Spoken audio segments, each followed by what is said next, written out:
I think the first thing I want to talk about is like your younger self, right? So y'all have been here for a minute, right? You probably had different ideas and goals, and you got here in different places it would go, and maybe it actually went the way you thought it would go. Hanna, I'll start with you. What would be the most surprising thing to your younger self on your creative path thus far versus maybe where you thought it was going to go? Can you hear me? Okay.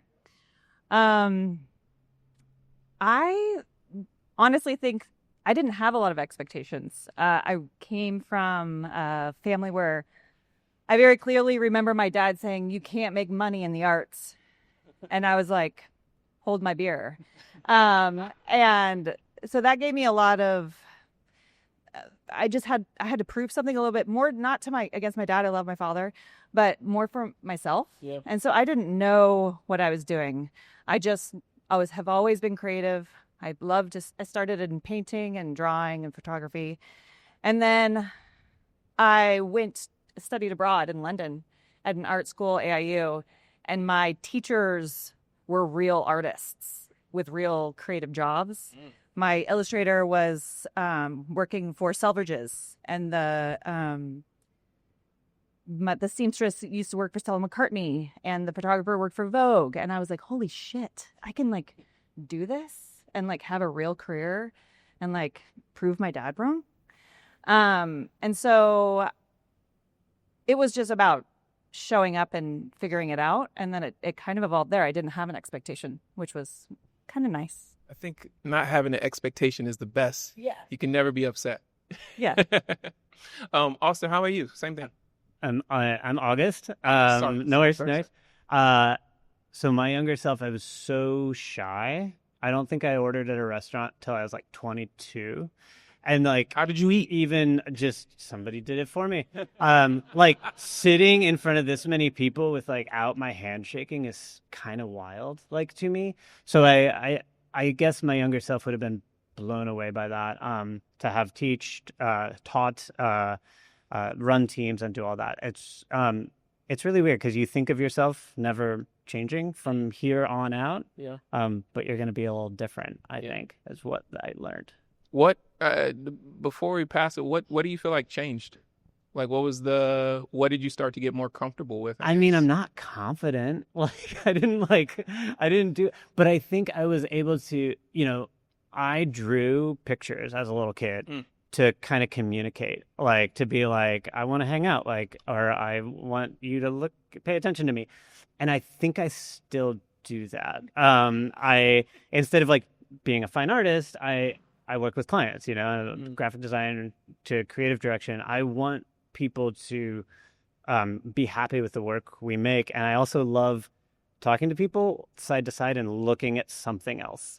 So I think that's a great part about being a designer and designing. Yeah, I love that. What was the question again? The question is, when you think back to younger you, what would they be most surprised by in your creative path so far? Yeah. So I was born and raised in Hawaii, which basically we have very little aspirations except go to the beach and drink beer. I mean, that's so great. I think my younger self would be impressed that I made a life and a living off of making shoes, which I never had or wore any shoes before. Is that pretty bizarre to you? Yes, bizarre. I never collected shoes. We wore slippers. We call them slippers in Hawaii. Or barefoot. If you wore shoes, you were very fancy. So for me to be making shoes right now is pretty hilarious. It's pretty hilarious. I just, do y'all follow James on? No, I'm private.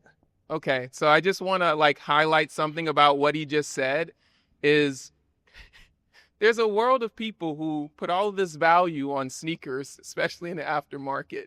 And I wake up one morning to see like this video of him at the gym in these pair of dunks that people are like, oh my God, it's like the best pair of dunks ever. It's like blah, blah, blah, blah, blah. They're like $60,000. And he's just in the gym doing a workout in them because they're sneakers. And I was like, yeah.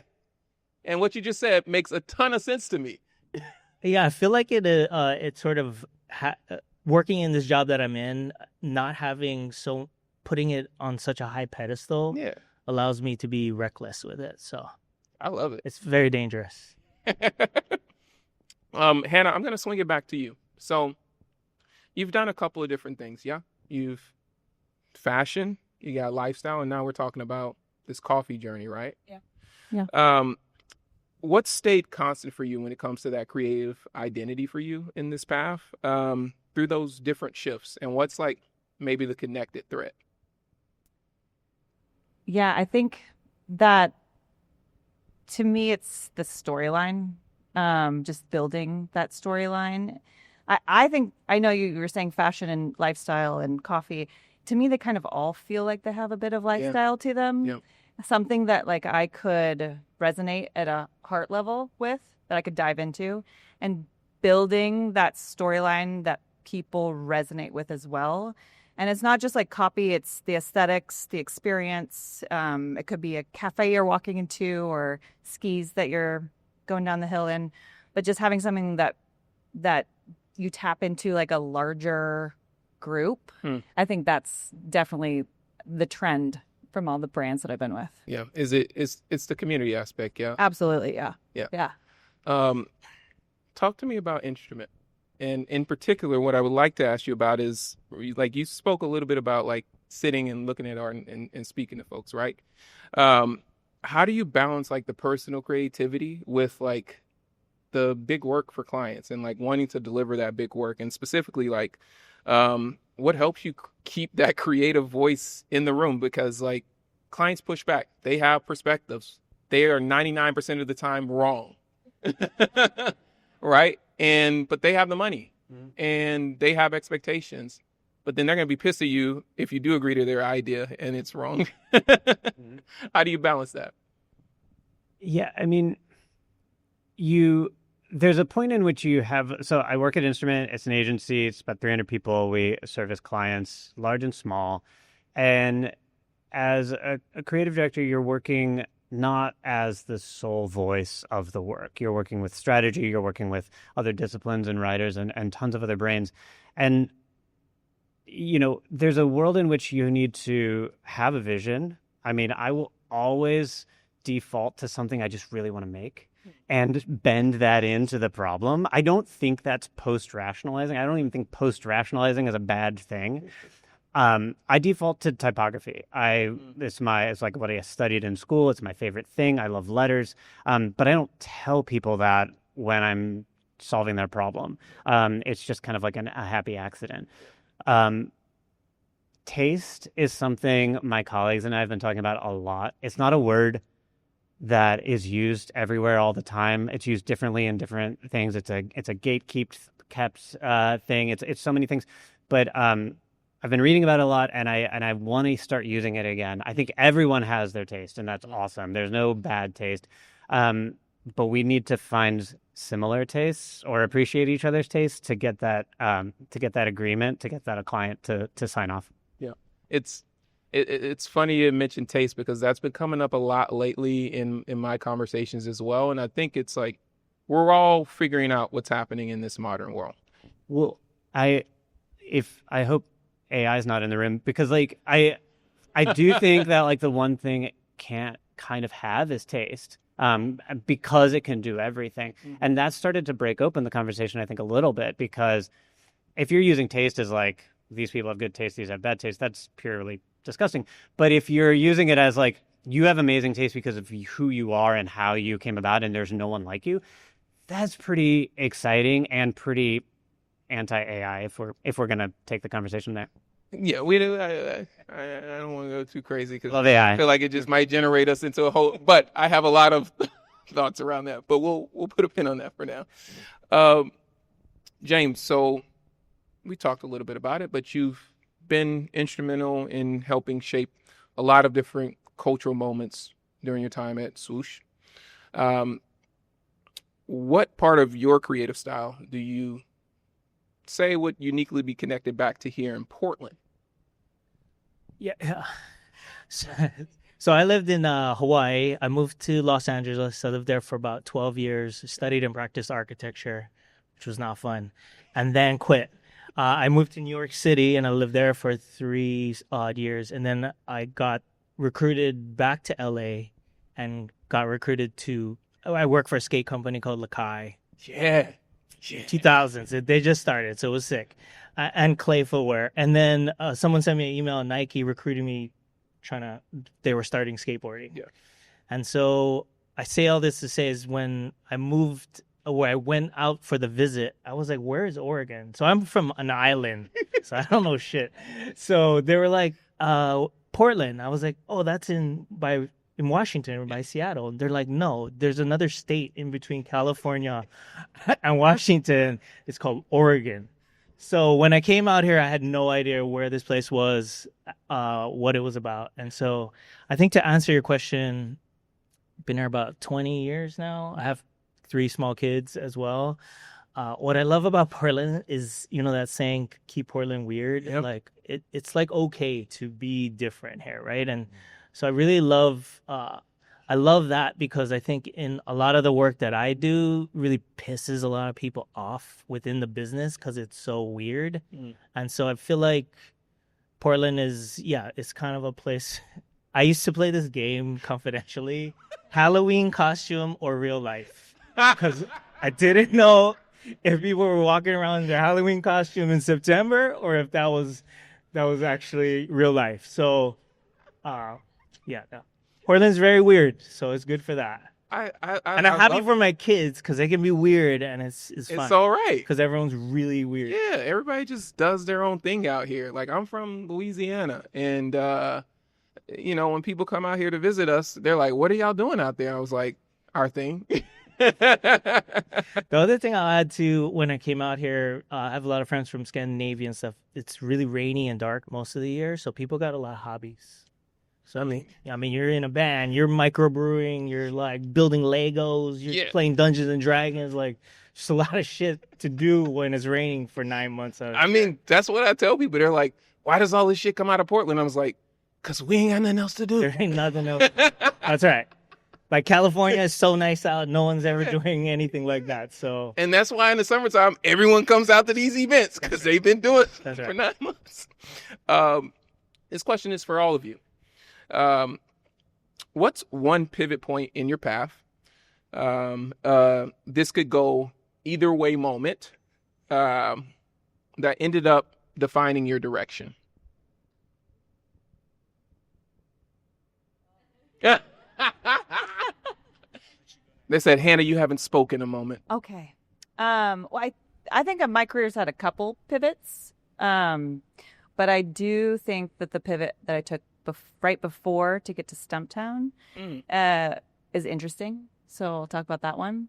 I was contracting before. I've worked for a bunch of different companies, from K2 Skis to Bar 3, Star Cycle.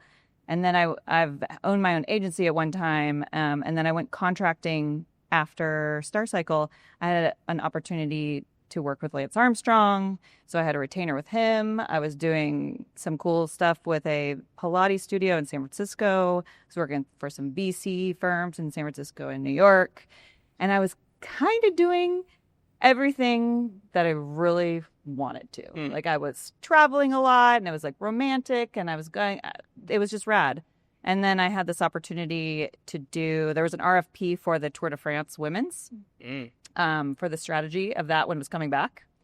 And a woman from Wyden, Julia Plowman, put together a group of 6 women, like a new aged agency, to pitch against it. And we did. And we went against 2 different agencies, one in London and one in LA. And we had an underdog story of winning it. So we ended up doing the strategy for the Tour de France, which was, I would say, one of the defining moments in my career. It was insane. Rad. And then they asked me independently to come on and be the creative director for the Tour de France women to like bring it to life. Wow. Which was really cool. Wow. And I was like, pinch me. Like flying to Belgium for 48 hours for a photo shoot to meet all of these athletes, like doing incredible shit that I never thought I could do. And then here's the cliffhanger. my dad got sick. And priorities changed. And all of a sudden I was like, I have 2 young kids. I'm a single mom. And I didn't want that lifestyle anymore. So it was like one of those deep pivot moments internally that I was like, I want to be in Portland. I want to be in an agency, or I want to be somewhere in a home here where I'm building in my backyard. And so I started looking, and literally, I think I applied to Stumptown and got it. And it still fills all of those buckets of like that big project stuff that we do. My team is literally right here, or part of it. And I love it. And it's the community that I've always kind of wanted. And it pivoted me from sports into coffee commodities, which I've never done before. And I'm now like more embedded in Portland, and I couldn't be happier. Yeah. It's something about like, I think there's a time and a place for being able to like be around and go around and see the world. And there's a time and a place to like settle, be in a place. And see your friends and family. And like be here. Like I felt like I was living 2 different lives. Like I was like a mom when I was here. And then I was like, it was very romantic. People are like, your life's great. And I'm like slightly dying inside. Don't believe all the Instagram hype. Yeah. I want to ask you one follow-up about the Tour de France moment. Yes. Did it ever feel to you like it was a leap from like where your previous experience had been? Or did it just feel like, nah, I'm jumping into this moment. I'm all in, like, doesn't matter. Yes and no. Like when I was first approached, I was like, I am so busy. Like I can't take this on. What am I doing? Yeah. Like that is a cool concept, but then I had a mentor, Mel Strong, which I know you know. She was like, "Do it now," and I was like, "Okay." And then I had another mentor, tell me I am fully capable, and I definitely learned a lot. Yeah. But you can totally do it. Yeah. Thank you for answering that. Yeah. I'm gonna go here. The pivot I gotta point. follow that.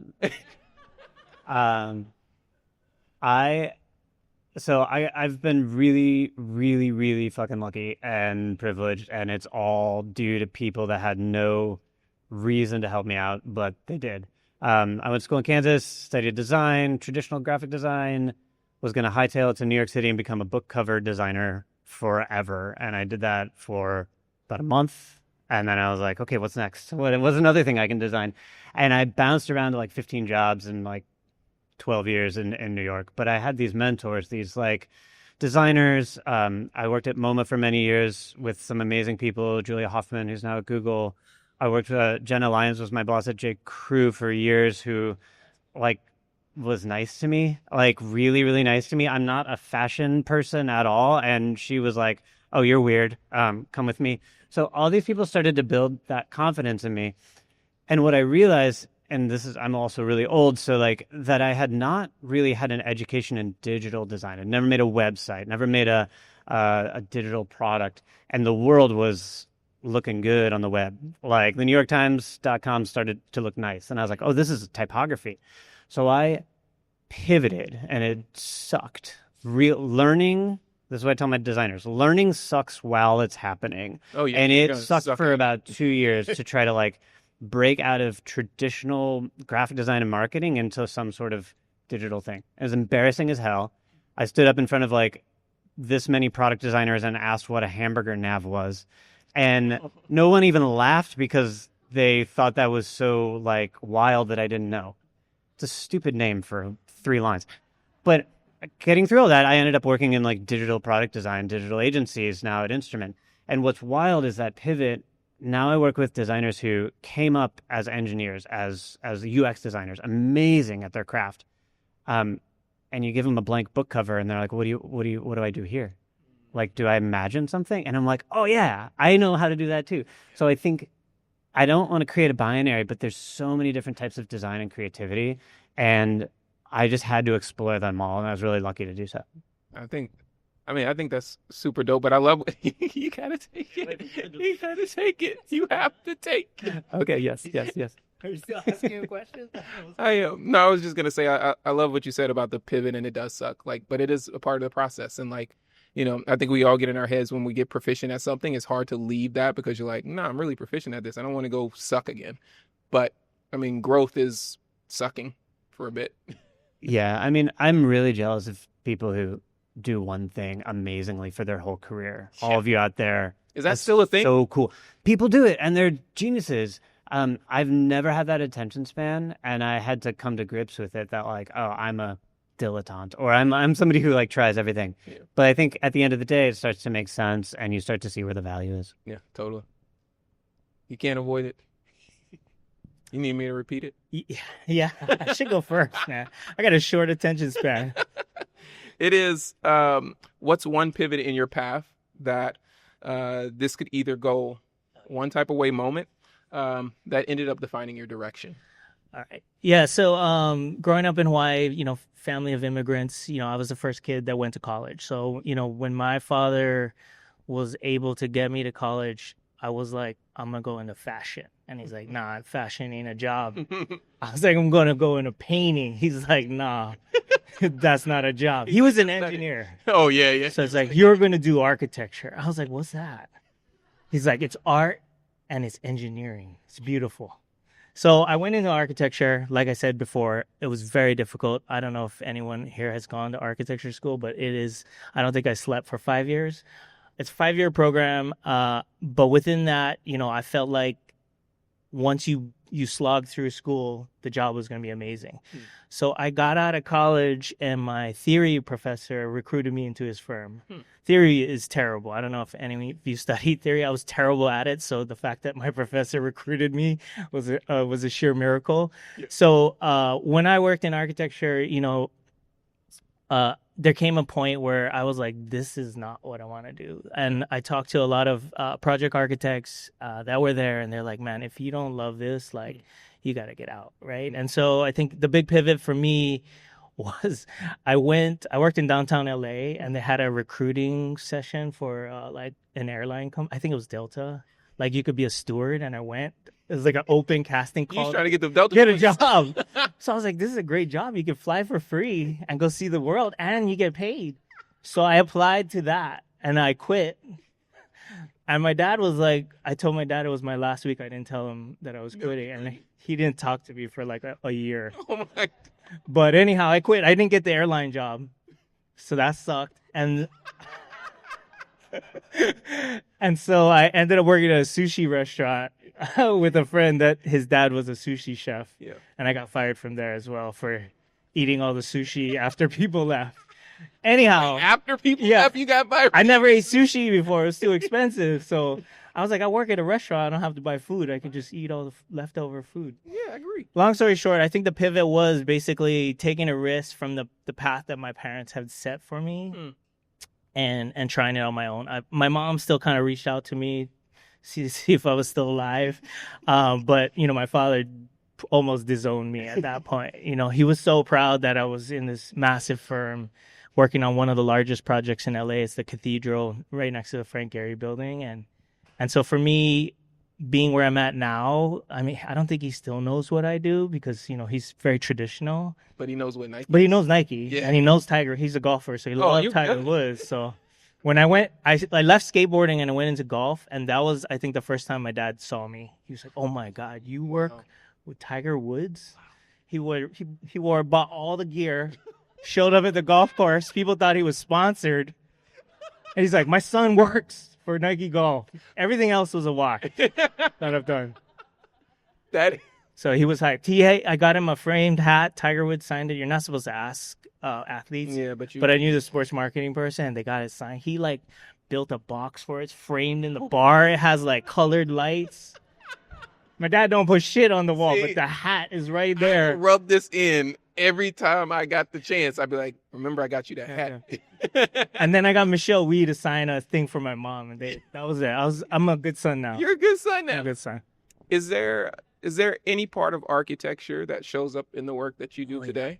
Yeah, so I think, I skipped a part. So after I did sushi and got fired, another friend that actually worked in fashion, he did window display design at Neiman Marcus in Beverly Hills. And so I went in there and I discovered product design. And so when I started getting into product design, a lot of the parallels of architecture is very, very similar, right? The construction documents, making things functional, making it work. Except in product design, you also make it look good, right? In architecture, I mean, some things look good, not all the things. But in footwear, it really is the blend of fashion and function. Like, it's very similar to furniture design, where you can design a nice chair or couch, but if it sucks to sit in, it ain't going to work. So I think the same thing with footwear. It merged my initial love of going into fashion with architecture, but through footwear. Through footwear. That's pretty dope, man. I'm trying to come hang with you. I want to know what it's like to spend a day. My dad still sends me notes. He's like, man, I can't believe what you do and where you're at right now. I really had low expectations. Well, we're going to begin to wrap things up because there's other folks that are going to come join us up here. So I want to ask y'all this one last question. And it's probably a question you've been asked before, and your answers probably changed several times, depending on what year or month you were asked this question. And it's about success and how you think about success and how you define success. I know, like, when I was like 18, I defined success vastly different than the way I define it today. So how do you define success today at this point? What does that look like for you? I'll go first. Yeah. I think success used to look more like me proving something or doing something amazing that I was proud of. And now I'm all deep in building up a team. And it's the boats rise with the rising tide mentality. That's like, I'm fully broached in that for success. Yeah. I love that. Thank you. I went to college, first generation, and I remember reading Naomi Klein's No Logo. So my whole idea of success was burning everything down, never working for a company, it's all bullshit, just like totally punk thing. And my first job was working closely with Martha Stewart, then J. Crew. And the whole time I was like, well, I'm undercover, right? So like I can do this because I'm cool. But it wasn't true. I wasn't undercover. I was learning a lot from people. Martha Stewart's one of my idols. But I still think today, even working with amazing brands and amazing company, amazing people in those companies, usually not the leaders of those companies, but the people we work with are amazing. I still want to do weird shit. I still want to work with a brand no one's ever heard of, or a brand that's really helping people, and make it as cool as the other brands we work with. So success is still kind of, I don't know, you said it, like making stuff that's so weird it pisses people off and then everyone loves it. Like, I don't know. That's my definition now. I mean, there's something enjoyable about pissing people off. Like, I get a kick out of it these days. But there's just something that I enjoy about it. And I get what you're saying, because it's not that you're pissing them off. You're trying to open them up to a different perspective. And when they come around to that perspective, that's the moment where you're like, yes, there's a different way of seeing things and not just one way. So shout out to you. I think for myself, working at Nike, obviously coming in through skateboarding, I feel like success has always been using the machine that is Nike, whether it be technology, storytelling, marketing, to really get my message out, right? So to me, every day being there and trying to find a way through the matrix, as we call it, to get that one idea out. I mean, I feel like for me, success is still continuing to do that and leveraging the power of such an iconic and powerful brand as Nike to really start to change culture, shape conversations, and sort of storytell in ways that, people may not see coming, but can recognize years later. Yeah. I've luckily been there long enough where the things that I thought were really bad and were actually really good now. So if you stay there long enough, even the shitty projects will become iconic at some point. So I feel like everything you've said tonight could be a T-shirt or a postcard or like my email signature. Thank you all for like coming up here, being transparent, the candor. Thank y'all for sharing your story. And y'all make some noise for our Mason Hanna.